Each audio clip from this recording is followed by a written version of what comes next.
There's a constant stream of stuff coming out in Magic the Gathering, and that takes everyone's attention. The hype is where people are looking. But when everybody zigs, we like to zag. Let's look at some great pickups from a set from 2 years ago. You haven't thought about this set, I promise. Look, statistics show that 70% of the people that watch this video are not subscribed to it. If you want to join the 30%, hit that subscribe button. It means more to us than you could possibly know. Let me thank our patrons real fast. When we get back, we're going to talk about some great pickups from Adventures in the Forgotten Realms.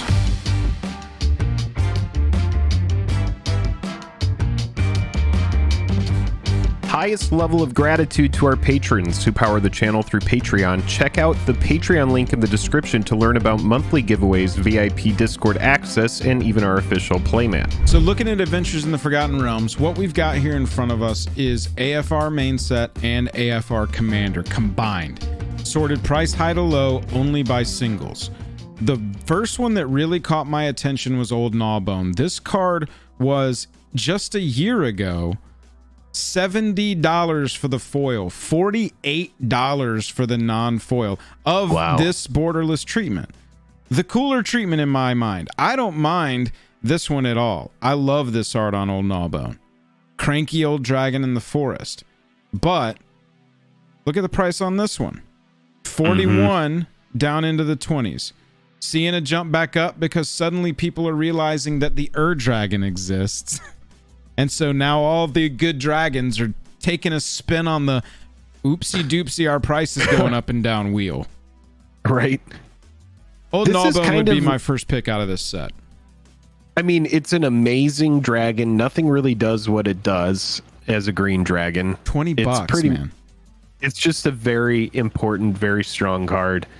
Yeah, I like it a lot.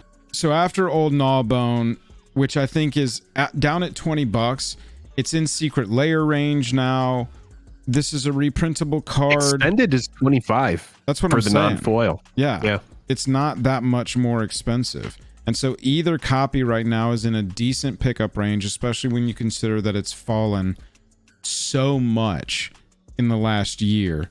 But just know, this is only based, it's not financial advice, and it's just based on your comfortability with that price.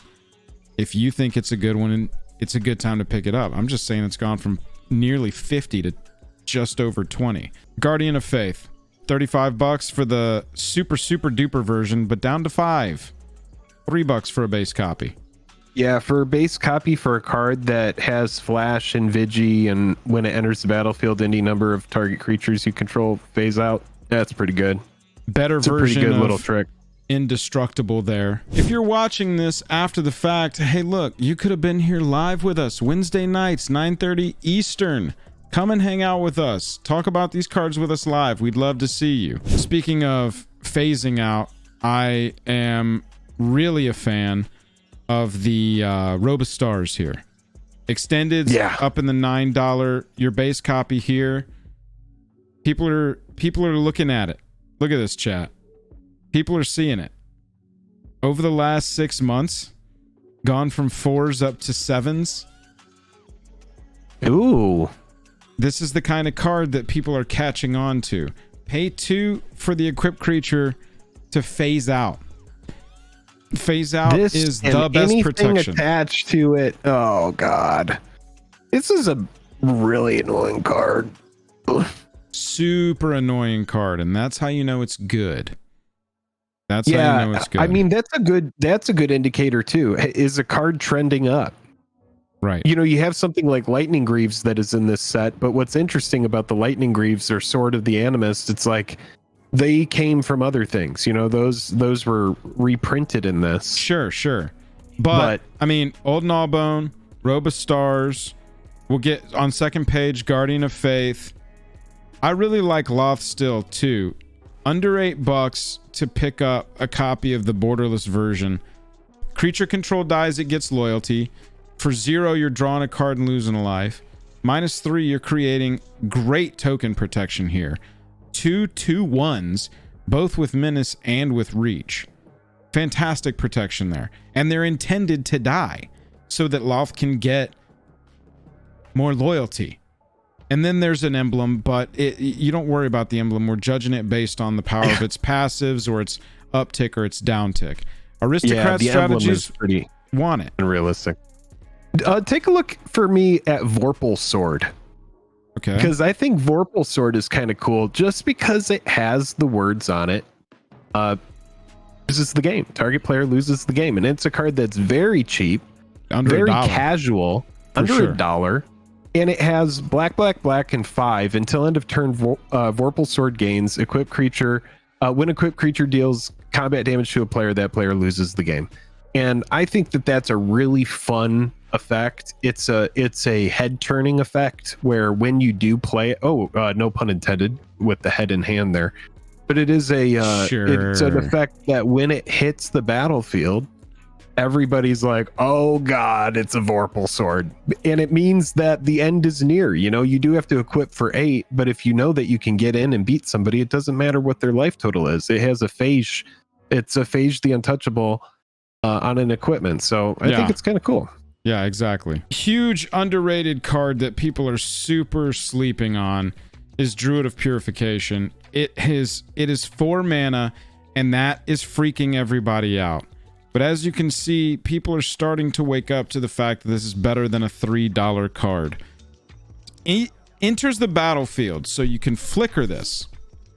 But you don't even need to, because starting with you, each player gets to choose an artifact or an enchantment that you don't control, so you're free from this. Yeah, that's good. Then you destroy each permanent chosen this way. Yo, I've never it's really good. I have never not seen this card turn a game. Yeah, this card is good, dude. Reposition the game, because damn, this is such an underrated card. It's on the reprintability scale, it's pretty high, because there's nothing tying it specifically to any plane or any IP. Yeah, everybody shares in the despair too, and what's fun about it is it hurts less because you get to pick something. If you're on the receiving end of this, you still get to pick and destroy something that's annoying you, just so long as it isn't the casters or the controllers. Exactly. Dude, it's crazy, man. It's very good. That is one of my favorite sleeper cards from this set. At $6, I just can't believe that it's not more. But that shows you what these cards do over time. Cheap too. Right. Extended is pretty cheap. Few quick hits here. Dragonborn Champion. Yeah. We'll go to page 2 after this, but Dragonborn Champion fits in. I also want to touch on Grim Hireling, which is on the same page. For sure. Dragonborn Champion, whenever a source you control deals 5 or more damage to a player, draw a card. It itself has 5 power, so it can trigger itself in a pinch. People are, again, now we're seeing where was the question answered, like a year after the set came out. Now people are going back and seeing, okay, what were the power cards? They're going back and they're seeing cards like Grim Hireling, which for the extended $6. Or they're testing it out. Now, Grim Hireling is a card that when you go back, this card had a really high price right out the gate. Oh yeah, because it had treasure synergy. And this is a card that's a good example of a good card that if you are patient, you don't buy it early. You could see even here with a card like this, big adjustment in price if you just wait. And now I like this price a lot more than when we first talked about this card. I'm pretty sure we had a short about how Grim Hireling was like $15 or something like that, and it's half that price now. So it was flirting. Yeah, Volgar, exactly. Flirting with 20s up there. Kindred Summons, this one is gonna tank a little bit, but it's still a really good card. Looking at page 2. Oh, Wand of Orcus. I've seen some people really like Wand of Orcus. I've seen some people really dislike it. You can kind of see the downtrend after a big spike. It's got some legs. I've had it work. I've played this card before. I've had it work really well for me. I've also had it kind of be like a womp. So it's the zombies matters. Right. Yeah. It can be useful in just equipment, but you're not playing the color black in equipment a lot of times. Maddening Hex.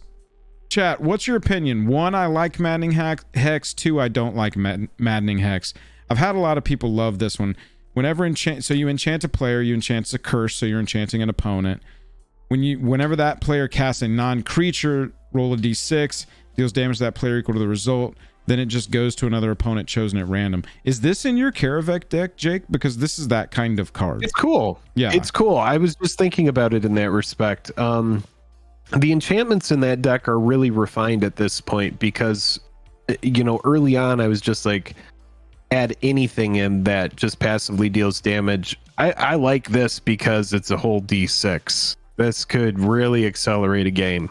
I think it's pretty good. It's a fun one for sure. I've had it be just kind of an annoying little thing that's pinging everybody down. People that responded, not a huge fan of it. Mantle of the Ancients, though, is this one where it just returns any number of auras and equipments from your graveyard to the battlefield attached to the thing that enchanted. So this is like a Hail Mary in decks like this, where it just kind of wraps the game out for you. Yeah. Card is good. Spiked up. Is cool. You can see year after, really low. Ooh, baby. Yeah, spiked look at that. Up. Well, enchantments matters. Nixthea got announced. Everything goes absolutely dude, this insane. is a good chart for sell into hype. Oh yeah. Because it shows that after the deck comes out and after the hype wave fades, there's a big adjustment. This happens a ton of the time with Magic the Gathering cards too.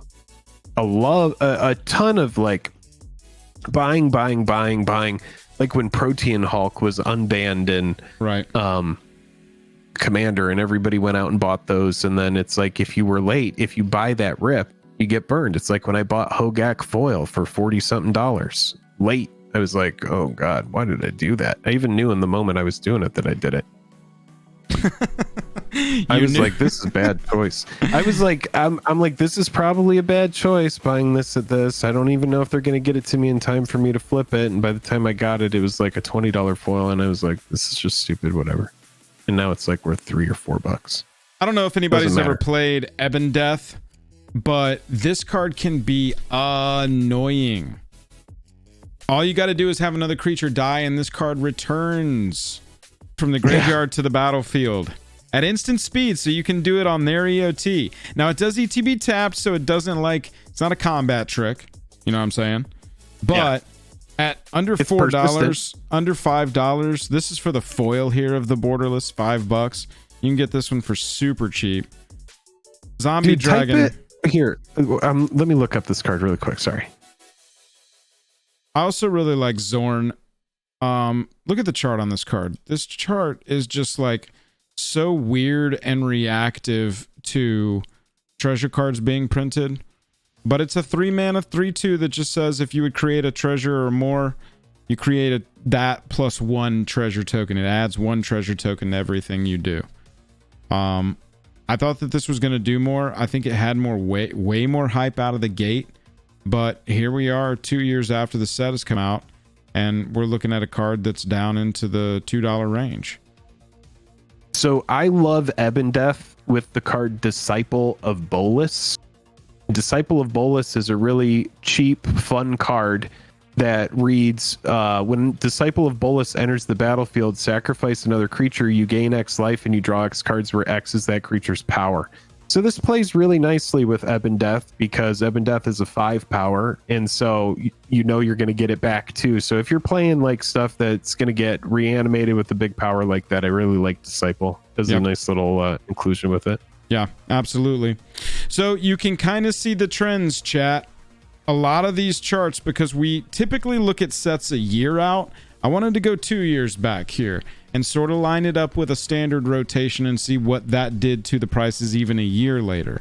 Because you see those prices just tank and tank and tank and tank, and people are asking, when do we buy? When do we buy? Well, you could wait up till a year, and it's most likely, following trends, still going to be going down. Still going to be going down. I mean, look at Tishar's Hideous Laughter. Right. I mean, I love that card as like a mill card. And if you're building like a Bruvac EDH deck, I mean, look at what this card has done. It had a big spike early on, and then it was like, it just has trended down, down, down. And now you can get just a copy of it for super cheap. Yeah, extended crazy, for $2-3. This is one, look at the trend on this one now. This is almost exactly highlighting what I was talking about. The trend, my goodness. The cards are up, they come down, and now this one's working its way back up. even though this was is over pretty the last strong. year. This essentially says equipped creature has hexproof. I've had winged boots kick my ass before, dude. Yeah. I've had winged boots. 2 mana, equip 1, gives it the best avoidance and Flying. a 4 ward. Oof. It's the flying that makes this card notable over stuff like Baby buddy. Lightning Greaves and Swiftfoot Boots, because a lot of people are going to be like, oh, well, if you want to, give your creature hexproof, why don't you just play Swiftfoot Boots? Or if you're trying to give it, a cheap protection, put on the Lightning Greaves. But flying is avoidance, and that's a big deal. Those are some of my and Jake's favorite pickups from this. Oh, I forgot to mention Teleportation Circle. 4 mana in white. You were going to get in trouble. Look, I'm just saying. Teleportation Circle, $5. It's on a little upswing now because, again, enchantments got some attention here at the beginning. I'm just saying, make sure that you have looked at sets that are up to 2 years old. 2 years ago, that set came out. Now cards may be trending back up. 1 year ago, those prices are probably trending down if everything is aligned with how stuff normally reacts. So let us know in the comments, if you're watching this after the fact, what card from Adventures in the Forgotten Realms we didn't mention that you think is a good pickup right now.